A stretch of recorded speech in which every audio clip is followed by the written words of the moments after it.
미국 고용 상황 정말 좋을까? 물가 상승 등으로 많은 국가가 경제 위기를 겪고 있는 가운데 유독 미국만이 홀로 경제가 좋아지고 있는 것처럼 보입니다. 미국 경제는 코로나19가 대유행했던 2020년 마이너스 2.2%로 역성장했지만 이후 3년간은 연평균 3.4%씩 성장을 했습니다. 국제통화기금 IMF는 2024년 4월 미국 경제 성장률 전망치를 지난 1월 전망한 2.1%에서 2.7%로 올렸습니다. 유로존 전망치는 0.9%에서 0.8%로 낮췄고 한국과 일본의 전망치는 그대로 유지한 것과 대조적입니다. 미국 경제가 호황으로 보이는 이유는 미국이 막대한 돈을 풀어 강제로 경제를 부양시켰기 때문입니다. 미국 연방준비제도가 달러를 발행한 후 그 달러로 미국 국채나 채권을 매입하는 식으로 미국 정부가 시중에 달러를 풀었습니다. 국채나 채권을 매입하기 때문에 연준의 보유 자산이 대폭 증가하는 특징을 보입니다. 미국 연준의 보유 자산은 코로나19가 터지기 전에 4조 달러였는데 2022년 8조 7천억 달러가 되었습니다. 2년 만에 4조 7천억 달러라는 엄청난 돈이 풀린 것입니다. 자본주의 역사상 이렇게 많은 돈이 풀린 적은 없었습니다. 이렇게 돈을 엄청나게 풀면 물가가 급격히 올라 경제가 파탄나게 됩니다. 그러나 현재 미국 경제는 고물가 속에서도 망하지 않고 성장을 이어가는 것처럼 보입니다. 미국 경제 전문가들은 이런 원인을 고용에서 찾고 있습니다. 물가가 급속히 오르고 뒤이어 고금리가 왔다고 해도 고용이 잘 되고 있어 국민 소득이 어느 정도 뒷받침을 해주기 때문에 경제를 유지해갈 힘이 있다고 보는 것입니다. 미국은 물가를 잡기 위해서 2022년 0%인 금리를 2023년 5.5%까지 인상했습니다. 일반적으로 금리를 올리게 되면 고용지표인 실업률은 상승하는 경향이 있습니다. 실업률이 상승하는 이유는 금리가 오르면 기업은 허리띠를 졸라매기 위해 일자리를 줄이기 때문입니다. 그런데 같은 기간 실업률은 3.8% 안팎을 유지했습니다. 그리고 매월 비농업 고용이 대체로 예측보다 더 많았습니다. 금리를 급격하게 인상했는데도 실업률은 상승하지 않고 고용률은 증가한 것입니다. 이런 안정적인 실업률과 고용률을 바탕으로 미국의 고용이 좋다고 평가한 것입니다. 그러면 정말 미국 고용 상황이 좋기만 한 것일까요? 미국은 고용이 좋은 원인을 정확히 분석하지 못하고 있었습니다.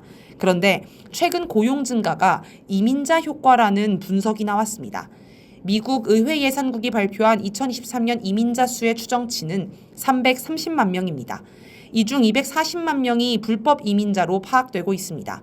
이민자 수가 가장 많았을 때인 2005년 190만 명임을 감안하면 2023년에 엄청나게 증가한 것입니다. 이렇게 폭증한 이민자가 먹고 살기 위해 일자리를 구하면서 고용 증가로 이어진 것입니다.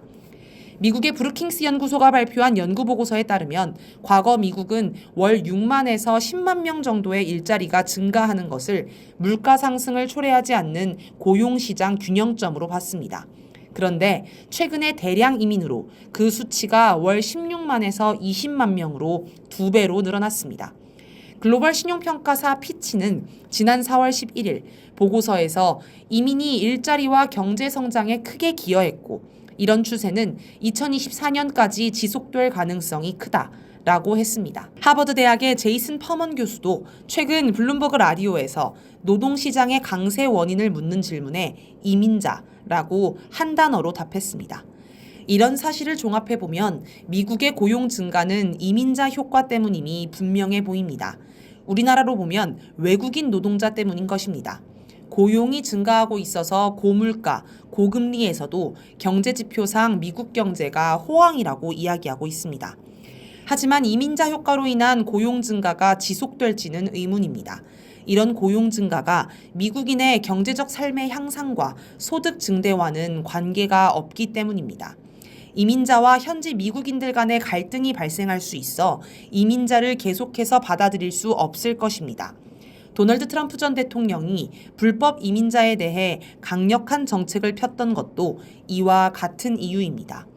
또 미국의 실업률이 실제보다 낮게 평가됐을 수 있습니다. 실업률이 실제보다 낮게 평가된 이유는 정부가 무제한으로 푼 돈 덕분에 미국인들이 노동시장에 적극적으로 참여하지 않았기 때문입니다. 실업률 측정에서 일할 의지가 없는 사람은 제외가 됩니다. 코로나19 직후 미국 정부의 무제한 돈 풀기로 많은 현금을 얻은 미국인들은 그동안 일하지 않고 돈을 펑펑 쓰다가 현재는 그 돈이 말라가고 있습니다. 무엇보다 미국인들의 신용카드 연체율과 자동차 대출 연체율이 매우 빠르게 증가하고 있습니다. 연체율이 증가하는 이유는 이자율이 높기 때문인데 미국의 신용카드 이자율은 22% 수준입니다. 이자율이 높다 보니 이제 신용카드를 쓸 여력도 사라지고 있습니다. 언제까지 놀고 먹을 수만은 없습니다. 노동시장을 떠났던 미국인들이 본격적으로 일할 시기가 서서히 다가오고 있는데 일자리가 부족해서 실업률이 폭등할 수 있습니다. 또 미국 일자리 증가가 과장됐을 수 있다는 주장도 있습니다. 월스트리트 저널은 지난 2월 2일 기사 A Jobs Mystery, Where are all the new employees coming from? 를 통해 빠른 속도로 일자리를 창출하고 있는데 고용주들은 그 인력을 어디서 찾고 있을까? 라며 미국 노동시장 실상에 대해서 의문을 제기했습니다. 미국 노동통계국 고용보고서에 따르면 2024년 1월 신규 일자리는 전월보다 35만 3천 개가 증가한 것으로 나타났습니다. 그런데 취업자 수는 오히려 3만 1천 명이 감소했습니다. 신규 일자리는 늘어나는데 취업자 수는 오히려 줄었으니 정말 미스터리한 일입니다. 월스트리트 저널은 조사 방법 때문에 이런 불일치 현상이 일어난다고 분석했습니다. 미국의 고용보고서는 기업조사와 가계조사로 나누어집니다. 기업조사에선 전체 노동자 28%가 속한 12만 2천 개 기업의 자료를, 가계조사에선 약 6만 가구의 자료를 바탕으로 합니다. 그런데 신규 일자리 수는 기업조사를 통해 계산되고 취업자 수와 실업률 등은 가계조사로 집계가 되기 때문에 부정확할 수 있다는 것입니다. 월스트리트 저널은 이에 대해 미국 노동통계국의 분석 모델은 정상적인 경제 상황을 바탕으로 실업자 수를 추정한다 라며 노동시장이 최근처럼 급변했을 땐 부정확한 통계가 나올 수 있다 라고 지적했습니다. 미국 기업들이 정규직 직원을 줄이고 비정규직, 시간제 노동자를 늘리고 있는 것으로 나타났습니다. 미국 노동통계국에 따르면 2023년 6월 비자발적인 이유로 비정규직으로 일한 미국인은 420만 명으로 파악되었습니다. 이는 전달 대비 45만 2천 명이 늘어난 것으로 3년 만에 가장 큰 폭으로 증가했습니다. 워싱턴 포스트는 지난해 7월 11일 보도를 통해 기업들이 경기가 나빠질 것으로 예상하고 비용 절감을 위해 정규직 직원들을 시간제로 전환하고 있다고 분석했습니다.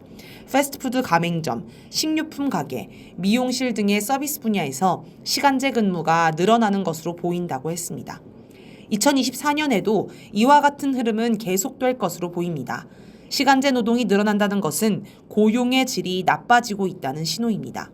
고학력, 고임금 업종의 일자리가 줄어가고 있습니다. 지난 5월 19일 파이낸셜 타임스에 따르면 미국 대학 고용주협회 NACE는 미국 내 고용주들이 지난해에 비해 올해 졸업생 채용을 5.8% 줄일 것으로 예상하고 있습니다.